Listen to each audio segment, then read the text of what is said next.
Avez-vous déjà entendu parler de la ferme sur les traces du roi Guézo? Votre ferme, située dans le village Fonkoumé, arrondissement de Gakbé, commune de Ouida, vous livre ses trésors.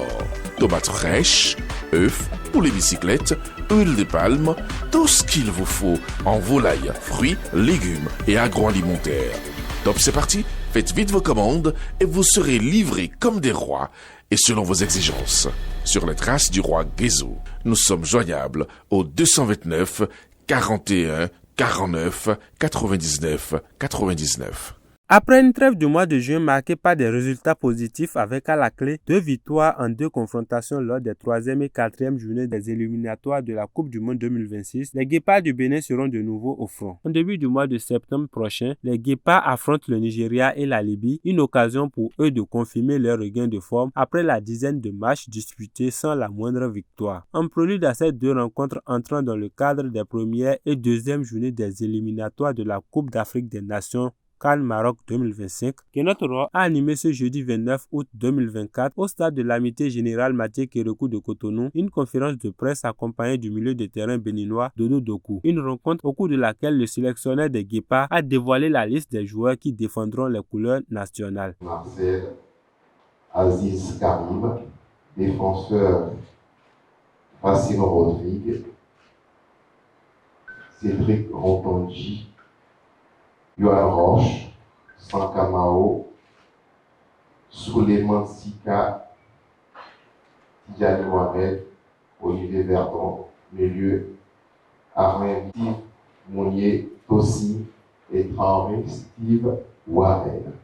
Coach Jean, vous avez votre liste et on remarque la présence de quelques joueurs. Dans cette liste composée de 25 joueurs, on note la présence de nouvelles têtes ainsi que des habitués de la sélection béninoise. Interrogé sur les raisons qui ont motivé la convocation de certains joueurs, Guénotte Roy répond. Cette liste a été faite il y a 3 semaines parce qu'il faut présenter au ministère des Sports une liste 1 mois avant, provisoire, avec une trentaine de joueurs. Donc la situation d'il y a 3 semaines n'était pas forcément celle qu'il y a aujourd'hui. On ne savait pas qu'au Bassa jouerait la Champions League avec Raymond.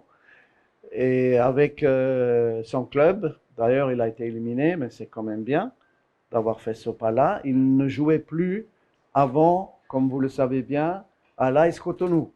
Et il y a eu des problèmes disciplinaires. D'accord? Ça c'est par rapport au Bassa. Mais la porte est ouverte pour un retour. Ensuite, nous ne faisons pas partie des entraîneurs qui jettent les joueurs parce que pendant 1 ou 2 mois, ils sont en difficulté. C'est un joueur qui a beaucoup de mérite pour son pays. C'est un joueur irréprochable. C'est le vice-capitaine de l'équipe. Avant de l'écarter, de le jeter, on lui donne encore la possibilité de venir en tant que 2e ou 3e gardien pour jouer le rôle dans le groupe qui est très important. Un rôle d'ancien, un rôle de grand frère. Comme d'ailleurs 2 autres, voire 3 autres joueurs qui sont là. C'est notamment Andreas qui est de retour. Donc ça c'est une bonne nouvelle. Il était blessé la dernière fois, comme vous le savez. Nous avons Warren Traoré qui fait de bonnes choses aussi avec le Locomotive de Sofia qui est de retour. Donc on en est très heureux. Et puis on a le compartiment offensif que vous voyez, hein, qui est complété par Tosin, qui a fait tous ses premiers matchs avec Lorient. Malheureusement en 2e division, mais ils ont bien commencé avec 2 victoires. Et ils peuvent remonter à mon avis. Et nous avons évidemment Steve, qui est maintenant à Augsbourg, que nous sommes très heureux de voir en Bundesliga, dans un bon club, un club familial. Et Dossou Jodel, il a résilié son contrat, donc il est libre. Il peut signer encore après le 31. Mais je pense qu'il va signer avant le 31. J'en suis presque sûr. Il y a 2 clubs de Ligue 2 en France et un club autrichien.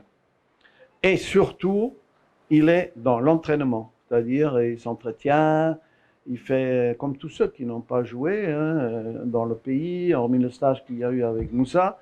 Ils ont eu 10 jours de trucs, mais après, ils se sont entretenus par eux-mêmes. Concernant les chances de victoire du Bénin contre l'ogre nigérien, Guénotte Roy n'est pas sans crainte. Le match au Nigeria, on le sait, va être le match le plus difficile de cette situation, de ce groupe, de cette qualification pour la CAN. On commence avec le match difficile contre une équipe qui, elle, on a vu leur liste, a beaucoup de grands joueurs. Ils seront tous là cette fois-ci. Osimhen sera là et nous avons le retour de Trostekov, qui était le joueur de la CAN. Donc on aura vraiment en face de nous le top du football africain. À l'issue de cette conférence de presse, quelques journalistes apprécient. D'abord, c'est un sentiment de satisfaction puisque la majorité des joueurs qui ont été convoqués pour l'expédition précédente, je veux parler bien sûr des 4e et 3e journées des éliminatoires de la Coupe du Monde, figurent sur cette liste-là. Et cela a d'ailleurs contribué à la victoire des Guépards. Nous en sommes tous témoins. Il y a un certain Steve Mounier qui est sur cette liste-là, qui est d'ailleurs le capitaine, auteur du 2e but. Face au Nigeria. Il y a également un certain Junior Laitan qu'on ne présente plus, qui est d'ailleurs en forme. Il y a un certain Dodo Doku qui a d'ailleurs donné la victoire au Guépard face au Rwanda. Donc déjà, c'est un sentiment de satisfaction. C'est vrai, le sélectionneur Guénot Rohr a décidé de faire appel à 209, notamment le joueur de Coton FC qui est convoqué pour la toute première fois, Romaï Kamoussou également, qui n'est pas à sa première sélection, qu'on ne présente plus également, qui a d'ailleurs parafé un contrat avec l'ASEC Mimosa. C'est déjà un sentiment de satisfaction et puis je pense que déjà avec cette liste-là, le Bénin peut prouver quelque chose de nouveau au peuple béninois. Ce qu'il y a à contester à ce niveau, c'est la convocation de certains joueurs qui sont sans club actuellement. Je veux parler bien sûr de Jodel Dossou et également de Saturnin Alagbé qui sont sans club actuellement. C'est des joueurs performants. On leur reconnaît leur talent, mais là actuellement, je pense qu'il serait mieux de tricher un peu la philosophie de Michel Dissué qui était de ne pas convoquer les joueurs sans club, puisque notamment quand vous n'êtes pas en activité, c'est que vous produisez pas grand-chose sur le terrain. C'est-à-dire cela rejaillit directement sur vos performances. C'est du classique, on n'est pas très surpris. Ce sont les noms auxquels nous sommes habitués, ce sont des visages auxquels nous sommes habitués naturellement qui sont encore revenus, à part quelques exceptions, notamment les locaux. Et le sélectionneur les a justifié quand même leur présence dans cette liste. Satisfait ou pas, vous savez que si j'ai envie de dire, c'est la ressource disponible.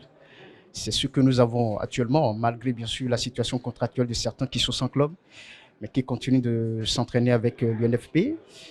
C'est le cas de Saturnin Alagbé. Puis Guénot Rohr a justifié sa convocation parce qu'il a besoin de lui en tant qu'ancien, en tant que vice-capitaine dans le groupe. Le sélectionneur national a essayé de refaire confiance, on va le dire comme ça, aux joueurs qui nous ont ramené des points positifs. Abidjan, lors des premières et deuxième journées des éliminatoires de la Coupe du Monde 2026. On a battu le Rwanda et puis personne n'y croyait. On a réussi donc cet exploit face au Nigeria qu'on a battu 2-1. Aujourd'hui, nous avons d'autres échéances devant nous, c'est-à-dire donc les éliminatoires de la CAN 2025, la CAN marocaine qui vont démarrer. Et là, ironie du sort, on tombe encore sur le Nigeria. Et donc l'entraîneur a fait le choix utile. Sinon, les choix utiles, il a essayé de refaire confiance à ces garçons qui ont réussi cet exploit face à cette équipe nigériane. Et donc, lorsqu'on parcourt un peu la liste, on ressent véritablement que c'est l'une de jeunes joueurs avec qui nous pouvons espérer faire quelque chose du côté de Ouyo. Logés dans le groupe D en compagnie du Nigeria, de la Libye et du Rwanda, les Guépards du Bénin ainsi sélectionnés défieront le 7 septembre prochain les Super Eagles du Nigeria à Ouyo avant d'accueillir 3 jours plus tard la Libye au stade Houphouët-Boigny d'Abidjan en Côte d'Ivoire, soit le 10 septembre 2024.